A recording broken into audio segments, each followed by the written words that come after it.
మీ ఎలాంటి వ్యాపార ప్రకటనలకైనా వెంటనే మా ఛానల్ సంప్రదించండి. అందరికీ నమస్కారం. నేను శిరీష. ఈరోజు మనతో పాటు ఉన్నారు ప్రముఖ ఆధ్యాత్మికవేత్త జ్యోతిష్య పండితులు శేషగిరిరావు గారు. గురుగారితో మాట్లాడదాం. గురుగారు నమస్కారం. గురుగారు, ముఖ్యంగా మనం ఇప్పుడు నక్షత్రాల సిరీస్ చేస్తున్నాం కాబట్టి ఇప్పుడు రేవతి నక్షత్రం వాళ్ళు ఎలా ఉంటారు, వాళ్ళ లక్షణాలు ఏంటి, వాళ్ళు ఎలాంటి జాగ్రత్తలు తీసుకోవాలంటారు? తప్పకుండా. రేవతి నక్షత్రం అనేది ఏంటంటే మేం రాశి అవుతుంది. సో మేం రాశిలో కూడా రేవతి 4 పాదాలు కూడా మేం రాశి, 1, 2, 3, 4 పాదాలు ఎవరు పుట్టినా కూడా మేం రాశి అవుతుంది. ఇది అసలు రేవతి నక్షత్రం వారు మరి అసలు ఎలా ఉంటారు ఏంటి అనేది చూసినప్పుడు ఏంటంటే, రేవతి నక్షత్రానికి అధిపతి బుధుడు.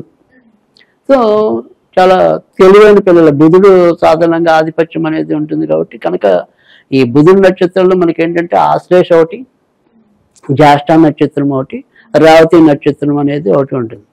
అయితే ఆశ్లేష రేవతితో పోలిస్తే కొద్దిగా జ్యేష్ఠ నక్షత్రం వారి తెలివి తక్కువ ఉండటం అనేది, మూర్ఖత్వం కొద్దిగా ఎక్కువ ఉండటం అనేది ఉంటుంది. కానీ ఈ రెండు కొద్దిగా మొండి పట్టుదల ఉన్నప్పటికీ కూడా కొద్దిగా తెలివితేటలు కూడా ఎక్కువగానే ఉండే అవకాశాలు ఎక్కువ ఉంటాయి. సరే, ఈ రేవతి నక్షత్రం విషయానికి వచ్చేప్పటికి ఏంటంటే గురుడు ఆధిపత్యం వహిస్తాడు. మేం రాశి అంటే దానికి గురుడు ఆధిపత్యం. ఈ నక్షత్రానికి అధిపతి బుధుడు. సో గురుడు బుధుడు ఇద్దరు కూడా మంచి తెలివైన వాళ్ళు కనుక చాలా చురుకుగా ఉండటం అనేది జరుగుతుంది చిన్నప్పటి నుంచి కూడా వీళ్ళు. సో బాగానే రాణింపు అనేది కూడా ఉంటుంది. తర్వాత వీళ్ళు ఏదైనప్పటికీ కూడా అల్లరి కూడా మితంగా చేయటం అనేది ఉంటుంది. భయపెట్టే అంత అల్లరి రేవతి నక్షత్రంలో ఎక్కువగా చూడడం, చాలా రేర్ కాంబినేషన్స్ లో చూడటం అనేది ఉంటుంది తప్ప కొద్దిగా అల్లరి ఉన్నా కూడా భయం కూడా అలానే ఉంటుంది. అంటే ఇప్పుడు సపోజ్ బీభత్సమైన అల్లరి చేసినా ఆగు అంటే ఆగిపోతారు. సో అంటే అంత మళ్ళీ కంట్రోల్ స్థితికి వచ్చేస్తారు. సో అందుకని భయం ఉంది కాబట్టి బాధ ఉండదు. భయం లేకుండా విచ్చలవిడితనం ఉన్నప్పుడు మాత్రమే బాధ వస్తుంది. కానీ కొంత భయం కూడా ఈ రేవతి నక్షత్రంలో ఉండటం అనేది ఉంటుంది. కాకపోతే రేవతి నక్షత్రం పిల్లలకు కూడా కొద్దిగా మొండి వాళ్ళనే చెప్పాలి. సో వాళ్ళకి వాళ్ళే మళ్ళీ వీళ్ళు కూడా మారాల్సిన తత్వం ఉన్న రాశిలో వీళ్ళు కూడా ఒకటి. సో కొద్దిగా ఏదైనా సరే వాటి జీవితంలో వదిలేశారు అంటే కనుక దాని జోలికి అంత తొందరగా వెళ్ళరు. అంటే రెండు వాళ్ళ చేతిలోనే ఉంటాయి, మంచి చెడు అనేది. రేపటి నుంచి ఇంకా నేను పలానా వాడితో స్నేహం చేయకూడదు అనుకుంటే స్నేహం చేయకూడనంత పట్టుదల వీళ్ళకుంటుంది. సో అందుకని ఏదైనప్పటికీ కూడా అటాచ్మెంట్ ఆర్ డిటాచ్మెంట్ రెండు కూడా వీళ్ళకి చాలా తేలిగ్గానే రావటం అనేది ఉంటుంది. కనుక అది కొంతవరకు జీవితంలో ఒక్కోసారి అది మనకి బలంగా కూడా కొన్ని సందర్భాల్లో ఉపయోగపడవచ్చు. గురువు గారు, ముఖ్యంగా ఈ నక్షత్రంలో ఉన్న విద్యార్థులు ఎలా ఉంటుంది, వాళ్ళ భవిష్యత్తు, ఎలాంటి చదువులు చదివితే వాళ్ళకి ఇంకా మెరుగైన ఫలితాలు ఉంటాయంట? అయితే సాధారణంగా ఏంటంటే రేవతి మొత్తం ఏదైతే పుట్టామో అది 17 ఏళ్ళు. కానీ తర్వాత నుంచి వచ్చి ఏదైతే ఒక 7 ఏళ్ళు ఉంటుందో అది కేతు మహాదశ అనేది ఉంటుంది. అది కొద్దిగా టఫ్ ఉంటుంది. సో ఎవరైతే చివరి పాదాల్లో పుడతారో అంటే మొదటి 2 పాదాల్లో పుట్టిన వాళ్ళకి కొంతవరకు పర్వాలేదు. కానీ ఈ 3, 4 పాదాల్లో పుట్టిన వాళ్ళకి చాలా తొందరగానే కేతు మహాదశ వచ్చేయటం అనేది ఉంటుంది. కనుక మంచి ఇంటర్లోనో కరెక్ట్గా ఇంజనీరింగ్ లోనో ఉన్నప్పుడు కొద్దిగా మొట్టిగా వేయటం అనేది ఉంటుంది. సో కొద్దిగా బ్యాగ్స్ ఉండిపోవటం కానీ, సో బాగా చదివే పిల్లాడు ఉన్నట్టుండి 1-2 మార్కుల్లో చదువుకోవటం కానీ ఇలాంటి ఇబ్బందులు అయితే కనుక కొద్దిగా ఎక్కువే ఉంటాయి చివరి 3-4 పాదాల్లో పుట్టిన వాళ్ళకి. కనుక ఏదైనప్పటికీ కూడా చదువు విషయంలో కొంతవరకు జాగ్రత్తగా ఉండటం అనేది మంచిది. అయితే మెడికల్ వీళ్ళకి కూడా బాగా ఉపయోగపడుతుంది. ఎందుకంటే తర్వాత అంతా కూడా చాలా చక్కటి మహాదశ, శుక్ర మహాదశ అనేది ఉంటుంది. సో కనుక ఏదైనా అవకాశం ఉంటే, ఇంట్రెస్ట్ ఉంటే బైపీసీ తీసుకోవటమే చాలా ఎక్కువ మంచి ఫలితాలు. సరే, ఇవాళ దాంట్లోకి వచ్చేప్పటికి ఏంటంటే ఒకవేళ డైరెక్ట్గా మనం మెడికల్కి వెళ్ళకపోతే పారామెడికల్కి సంబంధించి చాలా ఉంటాయి.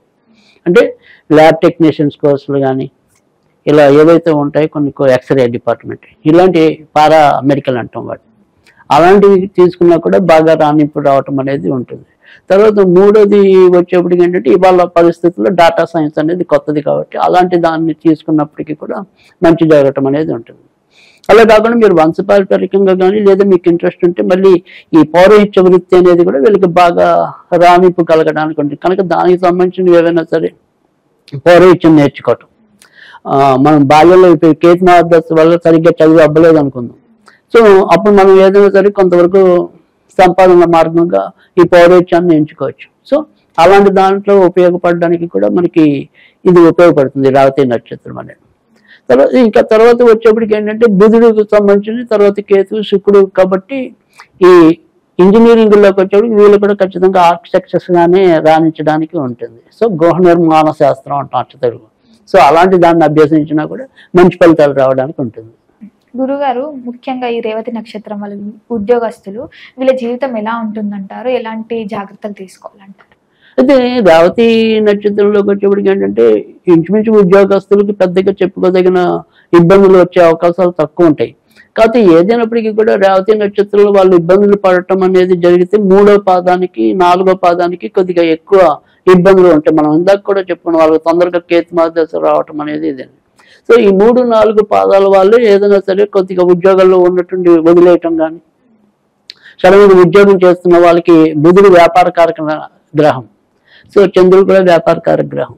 అందుకని ఎప్పుడైతే ఈ బుధుడు నక్షత్రం అనేది ఉంటుందో రేవతి నక్షత్రం అనేది బుధుడికి సంబంధించిందని చెప్పుకోండి. సో సాధారణంగా రేవతి నక్షత్రం వాళ్ళు జీవితంలో ఒక్కసారైనా సరే వ్యాపారం పెట్టకుండా ఉండరు. సో ఖచ్చితంగా వాళ్ళు పూర్తిగా వ్యాపారంలోనే కొనసాగుతారా లేదా అనేది పక్కన పెడితే ఒక్కసారైనా వ్యాపారం మొహం అయితే చూస్తారు. సో అలా చూసే నక్షత్రాల్లో రేవతి నక్షత్రం ఒకటి. కనుక ఉద్యోగం చేస్తూ కూడా ఒక్కోసారి వదిలేసి ఇబ్బందులు పడే ప్రమాదం కూడా రేవతి నక్షత్రానికి ఎక్కువ కనపడుతుంది. సో అందుకని బాగా అనుభవం ఉండి మంచి ప్రణాళిక ఉండి, సో కొంత మనం ఏదైనా సరే ఒడిదుడుకులు వచ్చినా ఆర్థిక స్తోమత ఉంది అనుకుంటే తప్ప వ్యాపారం జోలికి వెళ్లకుండా ఉండటం అనేది మంచిది. గురుగారు ముఖ్యంగా వీళ్ళు వివాహ ఎలా ఉంటుందంటారు? అయితే రేవతి నక్షత్రానికి కూడా వైవాహిక జీవితం అంత సక్రమంగా సాగపోవచ్చు. అంటే విడాకులు తీసుకునే పరిస్థితుల కన్నా కూడా ఇంట్లో సుఖం తక్కువ ఉండటం అనేది, అంటే సపోజ్ భార్య బాగుంటే భర్తకి అనారోగ్యం తొందరగా రావటం, లేదా భర్త బాగుంటే భార్యకి తొందరగా ఏదో రకమైన అనారోగ్యం ఉండటం. సో ఆ రకంగా ఇంట్లో కొద్దిగా అసౌకర్యం అనేది ఎక్కువ ఉండొచ్చు ఈ రేవతి నక్షత్రం దంపతుల్లో. సో అదొకటి మినహాయిస్తే మిగతా విషయాల్లో పెద్దగా ఇబ్బందులు కలగకపోవటం అనేది ఒకటి. తర్వాత రేవతి నక్షత్రం కూడా మనకి ఇందాక తులారాశి వాళ్ళలాగానే కొద్దిగా ఏదైనా సరే అన్య సంబంధాలు ఏర్పడే అవకాశాలు కూడా రేవతి నక్షత్రానికి ఎక్కువగా ఉంటాయి. సో ఈ తప్పటడుగులు వాళ్ళు బాల్యంలోనూ వేయచ్చు, పెళ్ళయ్యాకైనా వేయచ్చు. సో అలాంటి ప్రమాదమైన పోకడలు కూడా రేవతి నక్షత్రానికి ఉంటాయి. అంత గురుడు ఆధిపత్యంలో పుట్టినప్పటికీ కూడా, అంటే మేన రాశిలో పుట్టినప్పటికీ కూడా మళ్ళీ ఇలాంటి సైడ్ ఎఫెక్ట్స్ కూడా ఈ నక్షత్రానికి ఉన్నాయి. కనుక అదొకటి కొంతవరకు జాగ్రత్తగా చూసుకోవటం అనేది అవసరం. ఇంకా మిగతా విషయాల్లో అంత జాగ్రత్త అవసరం లేదు. గురుగారు ఈ రేవతి నక్షత్రం వాళ్ళు ఏ ఏజ్ లో టఫ్ ఫేజ్ ని ఎదుర్కొంటారంటారు? అంటే సాధారణంగా ఈ రేవతి నక్షత్రం వాళ్ళకి మొదట్లోనే అయిపోతుంది. ఇంచుమించు వాళ్ళకి 23, 20, 30 మధ్య కొద్దిగా టఫ్ పీరియడ్ అనేది అయిపోతుంది. తర్వాత మళ్ళీ ఎప్పుడో చర్మాంకంలో కొంతవరకు ఏదైనా ఇబ్బంది పడాలి, కానీ ఎక్కువ శాతం అయితే పర్వాలేదు. గురుగారు ఈ రేవతి నక్షత్రం వాళ్ళు ముఖ్యంగా ఏదైనా బిజినెస్ స్టార్ట్ చేయాలనుకుంటే వీళ్ళకి ఏ బిజినెస్ బాగుంటుంది అంటారు? తప్పకుండా రేవతి నక్షత్రం వాళ్ళకి ఏంటంటే 1వ పాదం వాళ్ళకి వచ్చేప్పటికి ఏంటంటే రేవతి 1వ పాదంలో ఉంటే కనుక ఎనీ టైప్ ఆఫ్ ఎడ్యుకేషన్ లేదా కన్సల్టెన్సీస్ ఇలాంటివన్నీ కూడా 1వ పాదం వాళ్ళకి ఎక్కువగా కలిసి రావటం అనేది ఉంటుంది.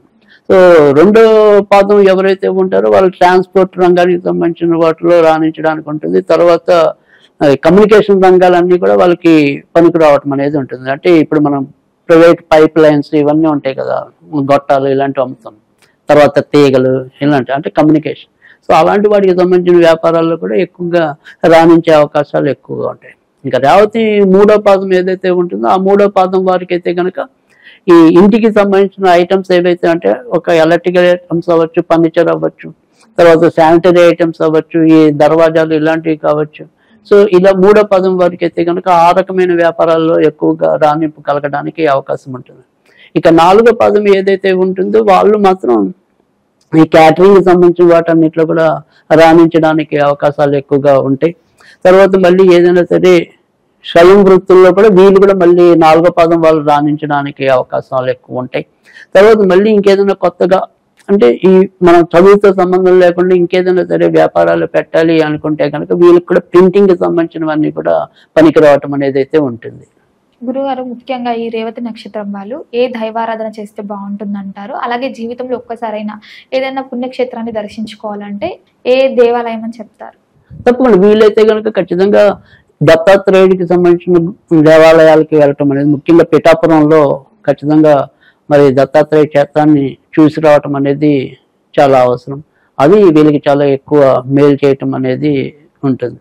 తర్వాత ఒకవేళ దత్తాత్రేయుడు కాకపోయినా వీళ్ళ ఏదైతే ఒక వంశపార్య గురువు ఎవరైతే ఉంటారో, లేదు ఒక పీఠాధిపతి అవ్వచ్చు, ఇంకో ధర్మాధిపతి అవ్వచ్చు, ఎవరైనా సరే ఒక గురువుని శుశ్రూష చేయటం వల్ల కూడా, గురువుని సేవించడం వల్ల కూడా వీరికి మంచి ఫలితాలు ఉంటాయి. అంటే నాకు దత్తాత్రేయుడి కంటే కూడా నేను సాయిబాబాని ఎక్కువ కొలుస్తానన్నాను అనుకోండి, ఆ సాయిబాబాని పూజించుకోవచ్చు. సో అయితే మనం ఏంటంటే ఎప్పుడైనా సరే దత్తాత్రేయుడు మరింత మంచిదని చెప్తాం. సో దత్తాత్రేయుడిని పూజించుకోవటం అనేది చాలా మంచిది. అలాగే దత్తాత్రేయుడు ఏదైతే చిన్న మంత్రం ఉంటుందో, ఓం ద్రాం దత్తాత్రేయాయ నమః, ఓం ద్రాం దత్తాత్రేయాయ నమః అనేది చదువుకున్నా కూడా అది మంచి మంత్రం. గురుగారు, ముఖ్యంగా ఈ నక్షత్రం వాళ్ళు ఎలాంటి జాగ్రత్తలు తీసుకోవాలంటారు ఫ్యూచర్ మంచిగా ఉండడానికి? అంటే ఇందాక మనం చెప్పుకున్నాం, ఏదైనప్పటికీ కూడా ఉద్యోగం చేస్తూ ఒక మంచి ఉద్యోగంలో చిన్న చిన్న ఇబ్బందులు 1-2 సంవత్సరాలు ఉంటాయి, కేసు మార్దశ వల్ల కానీ వేరే దానివల్ల. సో ఆ 2 ఏళ్ళు తట్టుకుని నిలబడితే వీళ్ళకి ఒక మంచి భవిష్యత్తు రావటం అనేది ఉంటుంది. సో వ్యాపారం చేయటం అనేది ఖచ్చితంగా కొన్ని కండిషన్స్ లో మనం చూసుకుని పెట్టుకోవాల్సిన అవసరం అయితే కనుక రేవతి నక్షత్రం ఉంటుంది. తర్వాత రేవతి నక్షత్రం వాళ్ళు పొరపాటును కూడా ఫైనాన్స్ కి సంబంధించిన వ్యాపారాలు ఎప్పుడు చేయకూడదు, చిట్ ఫండ్స్ కి సంబంధించిన వ్యాపారాలు ఎప్పుడు కూడా చేయకూడదు. ఈ 2 జాగ్రత్తలు తీసుకుంటే కనుక ఖచ్చితంగా మంచి ఫలితాలు రావటం అనేది అయితే ఉంటుంది.